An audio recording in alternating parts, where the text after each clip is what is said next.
រដ្ឋបាលខេត្តព្រៃវែងបើកកិច្ចប្រជុំសាមញ្ញលើកទី52អាណត្តិទី3របស់ក្រុមប្រឹក្សាខេត្ត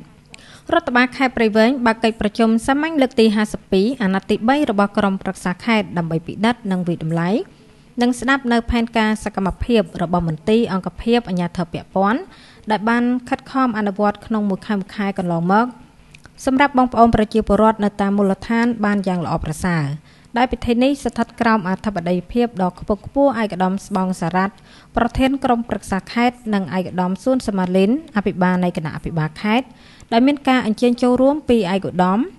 លោកជំទាវសមាជិកសមាជិកាក្រុមប្រឹក្សាខេត្តឯកឧត្តមលោកជំទាវអភិបាលរងខេត្តប្រធានសាលាដំបងខេត្តព្រះរាជអាជ្ញាអមសាលាដំបងខេត្តលោកស្រីនាយករងរដ្ឋបាលខេត្តកងកម្លាំងទាំង3ប្រធានមន្ទីរអង្គភាពជុំវិញខេត្តនាយកទីចាប់ការអង្គភាពចំណុះរដ្ឋបាលខេត្តនិងមន្ត្រីមួយចំនួនដែលពាក់ព័ន្ធនៅថ្ងៃទី4ខែតុលាឆ្នាំ2023នៅសាលាខេត្តព្រៃវែងកិច្ចប្រជុំនោះផងដែរក៏បានពិនិត្យនិងអនុម័តលើសេចក្តីព្រាងកំណត់ហេតុនៃកិច្ចប្រជុំសាមញ្ញលើកទី51អាណត្តិទី3របស់ក្រុមប្រឹក្សាខេត្តពិនិត្យពិភាក្សាចូលរួមផ្ដល់យោបល់និងអនុម័តលើសេចក្តីព្រាងរបាយការណ៍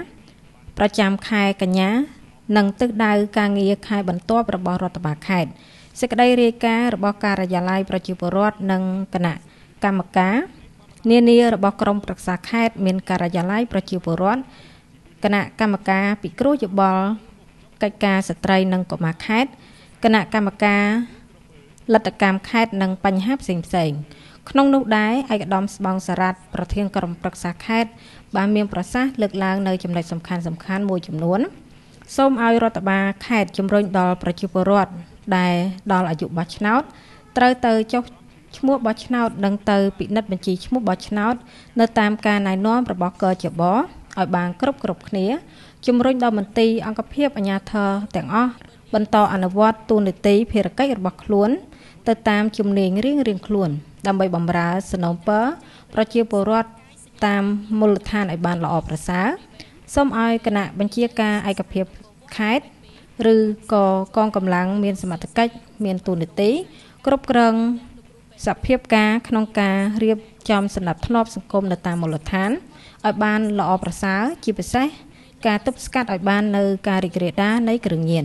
ឯកឧត្តមស្បង់សារ៉ាត់ប្រធានក្រុមប្រឹក្សាខេត្តបានថ្លែងការកោតសរសើរនិងវាតម្លៃខ្ពស់ចំពោះការខិតខំប្រឹងប្រែងធ្វើការអស់កម្លាំងកាយ